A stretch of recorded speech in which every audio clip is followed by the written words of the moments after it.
இதுக்குள்ள நம்ம வறுத்த எண்ணெயோட நம்ம லைட்டாக 1 டீஸ்பூன் ஆஃப் மிளகாத்தூள் போட்டுக்கலாம். தென் நம்ம 1 டீஸ்பூன் போட்டுக்கலாம்.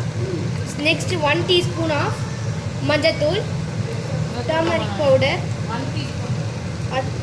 1 டீஸ்பூன் போட்டு திருப்பியும் இந்த எண்ணெயில் நம்ம போட்டு நல்லா வறுக்கணும். பட் நல்லா 9 மிளகாவாக எடுத்துக்கோங்க, சாரி 10 மிளகா. ஸோ இந்த மாதிரி வறுத்த எண்ணெயிலே நல்லா இதே மாதிரி பண்ணிக்கோங்க. கலர் சேஞ்ச் ஆகிட்டு நெக்ஸ்ட் நம்ம வச்சிருக்கிற அரைச்சி வச்சிருந்து இந்த பேஸ்ட் இதுவும் ஆட் பண்ணிக்கணும்.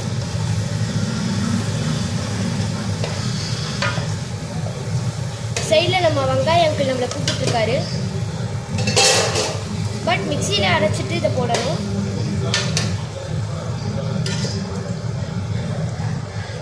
இதில் அப்படியே போட்டுக்கணும்.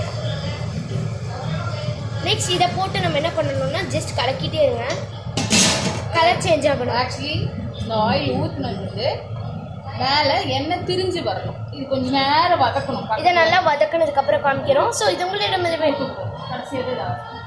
ஸோ இதே மாதிரி நல்லா கிண்டிகிட்டே வரணும். ஸோ உங்களிடம் விடைபெறுகிறது லக்ஷா.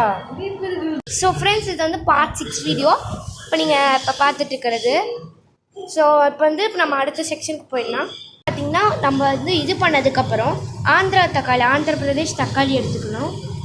நார்மல் தக்காளி தான் ஆந்திர பிரதேஷ்லேருந்து வந்திருக்கு. ஸோ அது வந்து ஆந்திர. ஸோ இதில் எத்தனை தக்காளி? 2 தக்காளி போட்டுக்கணும். ஸோ 2 தக்காளி போட்டுக்கலாம். நல்லா இந்த மாதிரி எங்கள் செஃப் கட் பண்ணுறாங்க, இல்லை எங்கள் செஃப் கட் பண்ணுறாங்க, நல்லா கட் பண்ணிக்கணும். ஸோ இப்போ வந்து அடுத்து அந்த சைடு வந்து பார்த்தீங்கன்னா நம்ம செஞ்சுருக்கிற பேஸ்ட் அந்த கிரேவி எண்ணெய் வந்து திரிஞ்சு வரணும். ஸோ எண்ணெய் திரிஞ்சதுக்கப்புறம் பார்க்கலாம். ஓகே, அப்புறமே சந்திக்கலாம். இந்த மிளகாவையும் தக்காளி வந்து நம்ம வந்து செஞ்சு 15 நிமிஷம். ஸோ நம்ம 15 சரிங்களா? ஸோ வந்து நம்ம 10 பச்சை மிளகா வறுத்தது ப்ளஸ் அதோட நம்ம ஆந்திரா தக்காளி போட்டுக்கலாம் 2, அதை போட்டு நல்லா பிடிக்கணும்.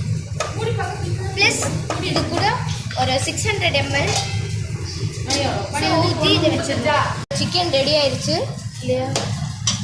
சிக்கன் இனியும் ரெடி ஆகணும். ஸோ நல்லா சிக்கன் ரெடி ஆகணும். நம்ம இப்போ வெங்காயத்தை நல்லா சேர்த்துக்கலாம். நம்ம